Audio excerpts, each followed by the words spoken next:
All right, all right, all right. Good morning, good afternoon. Um, yeah, whenever you happen to be catching us, it is for me. It's Sunday morning. As you can see, Jackie's really active today. So if she starts barking, I apologize. Um, it's Sunday morning. Um, Watched the game, the national championship game last night. I know I said in the pregame show that I would do a follow up, so here I am. Um, and so I just wanted to give you some game impressions, my thoughts for what it's worth. It shouldn't be too long of a video, but I'd like to ramble, so we'll see. I want to show some. I want to give you my thoughts on the game. I want to show some videos, which is going to be tricky for me. Again, I'm learning this whole thing. And then finally, I want to divulge my most valuable player. And yeah, so let's roll with it. But before I do, I think it's really important that that we talk about and congratulate the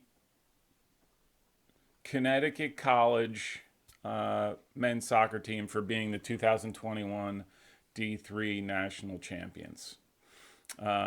Great win, and I'll comment on some of it later. But I was happy to see it, really impressed. I thought actually as the game went on, they started to get some of the play. They scored a great goal, let one in with a minute and a half left, which we'll see, and then went through the OT. I'm sure everyone's legs out there, both Amherst and Connecticut, were probably like lead by then. And went to a round of PKs, and um, Connecticut came out on top. Now, having said that, I if you watch my previous video, and I probably should have thrown it up there, I think all but one, one of my, what I hope I don't see came true. I got the ranch dressing on the buffalo wings. Um, the only, it went to PKs. There was some hooting and hollering about fouls and asking for yellow cards and stuff like that. Um, a lot of complaining on just about any foul. I'll say from Amherst perspective, and then but the only one that did come true is I thought the referee did an outstanding job. Wasn't the center of attraction. I think he should have called a tighter game, and I'll show you what I mean. But that would have had a real impact on the game as far as I was concerned. But this is what happens with Amherst. They push the edge on the physical side, and referees are reluctant to call as much as I think they probably could or should. So anyhow, so congratulations, Connecticut College, Coach Burke and the boys. Really well deserved for your first. And from what I read, it was the first for Connecticut College. So first national championship for Connecticut College. So excellent, excellent, excellent. Okay, so let's go on with my thoughts on the on the game. All right. So, and I made a typo already. Can you believe that? So I thought in the first 25 minutes or so, Amherst came out really strong. I thought the pressure, the excitement, all that kind of thing just made it really difficult for Connecticut. And I actually thought if Amherst got a goal, which I thought was going to happen, that would be done and dusted. The game would be done and dusted. And but wasn't the case. Connecticut held out. Excellent defense. Real disciplined. And yep. Yeah. Oh, hang on a second.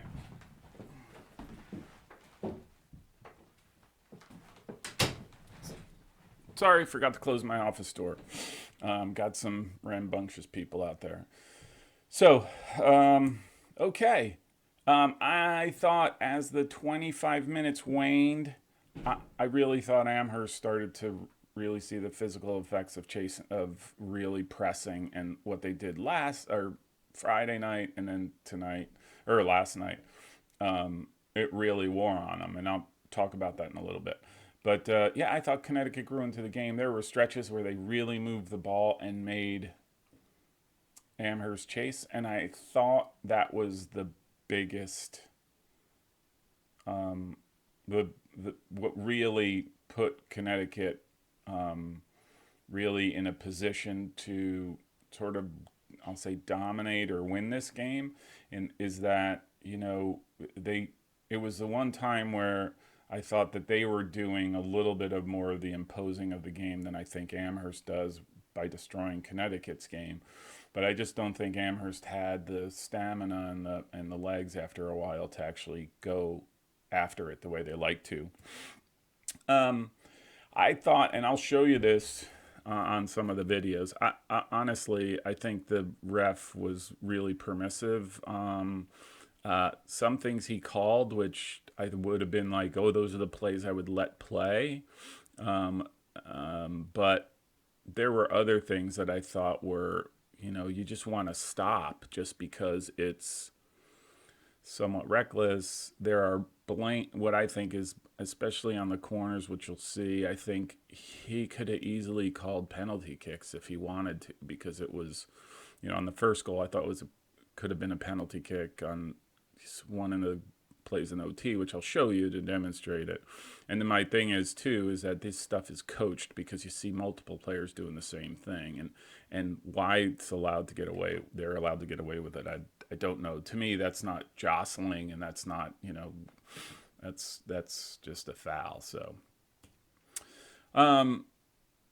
there were stretches that I thought Connecticut looked really good moving the ball. They go side to side and get width, especially in the second half, and then a couple in OT, where ball on the deck, moving fast, two-touch soccer, and you could just see Amherst having to shift side to side and run long distance, and they like to outnumber defensively, and they like to surround guys, but that constant running, you could see guys just dropping off because they just couldn't go anymore. And again, I think that ties into why everyone's wanting an extra day between semifinals and finals, and why I'd actually be like, do the semifinals one weekend, do the finals, could easily be done next weekend, right? Like I don't understand that, but whatever. I'm not in the NCAA, or I'm not. So, yeah, I mentioned this earlier. The first goal to me, could have been a PK, and then there were subsequent corners for the same exact foul, could have been a PK, and I'll show you those in the video if I can sort that out. Look, I thought the goals, I thought both were great. Came up huge on a number of plays, and really give them credit there. I think the Connecticut keeper could have come out, and that would be the one thing. And I talked about this about other goalkeepers, where watching the games, where I think, again, in my day, we were taught off our line, come out for the ball. If it's higher than you judge it based on height, not necessarily on drive. And if a ball's floated in, you should come out. And at a time like that, I think, and where the ball ended up going, I'm surprised that the Connecticut keeper didn't come out. But having said that, I thought he was fantastic otherwise. And, Amherst, between corners and floated balls and those friggin' darn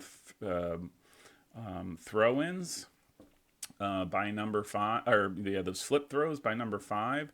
I mean, that's constant pressure that he had to deal with. So, if he has a moment where he's like, I'm just not going to, I can't come out for this thing, I'm willing to accept that. He's in a tough spot regardless of whether he comes out or stays. It's just a really difficult spot to be in. So interestingly enough, Connecticut subbed their starting goalkeeper and put in this freshman to take the PKs, to be the goalkeeper for the PKs, and came up with two absolutely outstanding saves. The first two penalty kicks, and Connecticut College went up 3-0 by that point. Oh geez, that's Jackie, my dog. So I just thought he was outstanding, and we'll show those as well. And then finally, well, I've commented on this before, and one of the things, especially in a season where there's not a lot of rest, Amherst's game of high press, running after everything, getting forward as quickly as you can, requires a high degree of energy, and it requires fitness. Sorry again. Come on, girl. Come on. So it requires a high degree of fitness and a high degree of work. Right? And quite frankly, I think what ends up happening in teams like that is it's really difficult to do that game in and game out for 90 minutes. And especially as the game is tight, like yesterday, the first goal came with 30 minutes left in the second half, roughly. And, it wears. And I could see that from Amherst. Like, the first 25 minutes were really good, but look, by the end of the game, they were just, you could see guys like they couldn't even bend their knees. They were so tight. And so, in my book, which is why I'm not a fan of it as a key component, and that's why I always say soccer matters. And I think Connecticut brings the soccer a lot more than Amherst does, and meaning that they move the ball. They try to get guys to chase in after the ball, using space, using width, and not so concerned. First 25 minutes, it was survival, right, for Connecticut, because Amherst they had that energy. But by the end of the game, you could just see Connecticut knocking it around. I mean, they were doing one-touch passing, 1, 2, 3, and then getting a ball out to a center mid who was wide open to go on the attack. And that's the sort of thing that gets you through difficult games and gets you through teams like Amherst, and especially when they're tired. So, so that's that. All right, so I'm going to try to switch over here to some of the videos, which I think were really interesting, and this might take a little bit. So apologize if this, goes through, gets a little crazy and wonky. Okay.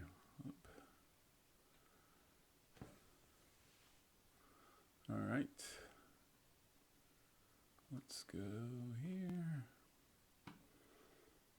Okay, so this is the first goal.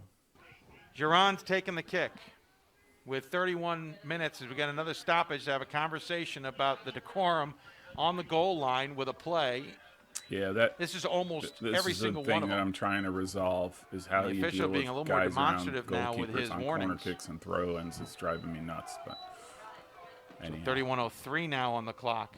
And again, it'll be Giron with the in-swinger. Oh, that's a great in-swinger, too. Headed up and in. Connecticut College draws the first goal as it's headed in by Girjai. Now, that's a great goal. It's a great goal. But what I was struck with, especially when you see the replay, is that I think if that goal doesn't go in, I think you can call that a penalty We haven't kick. said his name a lot Like, tonight, but and again, it suddenly goes out down of to the jostling nowhere, and all that. Augie All that. Kirjai, his Let's see if the 6th goal replay of the pops year, up. and he finally is able to break through it. Check this out. This is a great in-swinger. Amazing Look at that. in-swinger And there. he's being hugged on the play. Definitely a little bit of obstruction there, but play-by-play Wu who has guys got him were excellent. around the waist. Look at that. He's got him by the totally giving a hug, and he still gets up in the air and buries that's not that legal. one. You called that perfectly there. He absolutely was wrapped There's no up law that permits like a you quarterback. hugging. All right.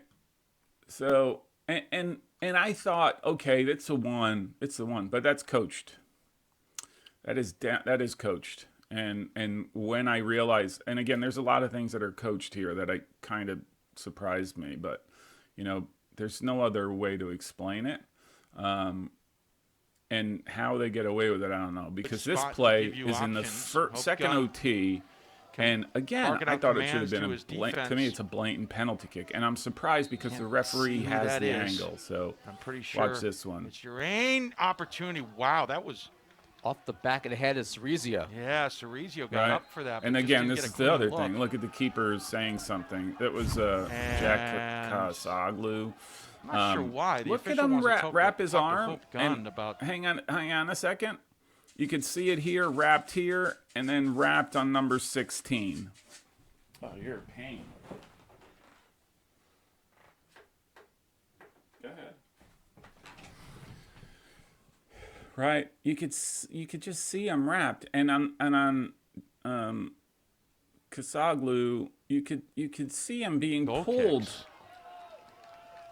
Right, and they're playing no, and the goalkeeper goes up to him and says something to him, which drives that drives me nuts. So that was that. Oh, gun. Again, how they get away with that, I don't know. The referee, that's the permissiveness of the referee, and so that again, they're incentivized to do it until they get the call. So again, first goal, and I think there were a couple more PKs or corner kicks like that where you're like, why is the referee allowing that, especially on a play like that? The PK that would have ended the game, all right, if they scored. So anyhow, that bothers me. All right, and this is Amherst. 1:33 left. Gebedu will take the kick. He puts it to the top of the 6. Flicked on. That is in. Will it count? It will. Amherst has tied the game. They send the keeper, right? Chaos in front of the goal, and Amherst ties it with 87 chaos, seconds which again, left in teams regulation. like this really love that. Teams like Amherst really love that. You see it. They create and we're going to see it again because no one has any idea. Again, this to me, I thought it was Kelly. This to me is where you. The idea. Here we see it again. The only thing I would say is that I thought the keeper should have come out for that. It is Kelly. But he again, got his back on that. He'd been going almost 90 minutes with the constant pressure, so I can't. He makes a great save and is lucky to score, but why he didn't come out and just sort of clear it out, I just punch it out, I don't know. And I think there's a lot of keepers like that who are afraid to come off on these balls that are floated in, which I would, back in the day, I would, that to me was like, oh, thanks for the easy ball. You have everything to your advantage as a keeper to come off your line as the ball's being floated in, especially from straight on. I don't know why, but hey, listen, it didn't have to be pretty, right? So just has to go in. All right, so that was that one. All right, so like I mentioned, the first penalty, the Connecticut subbed goalkeepers just for this goalkeeper to do penalty kicks. I didn't know you can make subs once the game is over into the PKs, but so be it. As NCAA rules. And this was the first one for Con. And so this kid comes off. He's a freshman. He's played. I think I heard the announcers say that he's only played in 5 games. And so, I just kind of was like, okay, I'm not sure. Okay, I'm not sure of that tactic, right? Like one kid's warm and other kid's just coming into the game, but you know what? I get, you see something in practice that maybe it makes sense. And this is his first save. Absolutely fantastic. Lower right. He's big enough where he gets out to it both hands. And right, he makes, I mean, that's huge, right? That's a huge play. Comes up, and number 12 is is a leader on the team, and so that hurts. That to me always hurts. The first one always hurts if you don't get that one. But the neat thing is if you watch him, I'm not sure I can go back much on this one. Let me see if I could see it. Look at where it's hard to see with the little play arrow, but he's standing behind the line. Great technique. He's on his toes, right? As the player's coming forward, I mean, it's a risky dance, especially because if you look on the whatever to the keeper's left, you can't see him. You can see his shadow, the linesman, and I'm sure the linesman's only job is to watch that line and to see where he's coming. So he's making a decision to come forward as number 12 is coming to hit the ball, and it's all about timing, and it looks like his back foot stays on the line and he makes the save. Absolutely picture perfect. And let me go to this next one. This is his corner second. And coming to this take is his this second one save. Is this one, to me, Bryce Johnson, is the Plano, Texas better. Senior. Is Second team even better than the first one. I mean, this one is spectacular. I think number 5 I hit it well. I don't think there was a lot of pace on the ball, but he makes a great. I mean, it's a penalty kick. Lots of keepers, if they don't get it right, that's a side netting goal. So you're just kind of like, wow, that's placement's perfect. Again, pace I thought was a little off, but again, the keeper starting on his, behind the line. Selection and second team all NESCAC honoree. Does the same thing again. Steps forward as number 5 is going to strike the ball. Hit and makes. I didn't mean that, but. And makes a one-handed gives a 2-0 save and parries it wide. And now the pressure is on this Amherst. To me was check it out again. Just buries it in the upper corner. Like you don't see that type of save very often. So I'll just let this play. Bryce and I'll Johnson, the Plano, Texas Senior, a second team All-Region selection and second team All NESCAC honoree.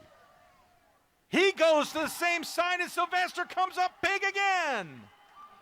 Sylvester with 2 saves to his right and down low, so and Con College has a chance to end it a little bit earlier if they score here and get another save. And Sylvester, look at that reach. I mean, that's perfect placement. Chance to be the hero, having not played a second all weekend. A freshman. So, so those were some of the plays that really stuck out to me. And let me go back. Let me see if this is going to work. Oh yeah, here we go. Look at that. Okay, so all right, so the next thing is, to me, the MVP of all people was Peter Sylvester, the goalkeeper, for those 2 incredible saves. I mean, not a lot of guys do that. Impressive that a freshman and can be composed like that. And again, he made it happen. Made it happen on the PKs. So kind of odd, and I went back and forth as to who should be, because I thought, there was some great, I thought Jonas was fantastic too, but look, whoever delivered the win, this is him. So, yeah, those are sort of my thoughts on the game. And again, congratulations to Connecticut College and you know, their championship. Let's see. Yep. Nope. Their, you know, the championship win is really great to see. And yep, that's it. Okay.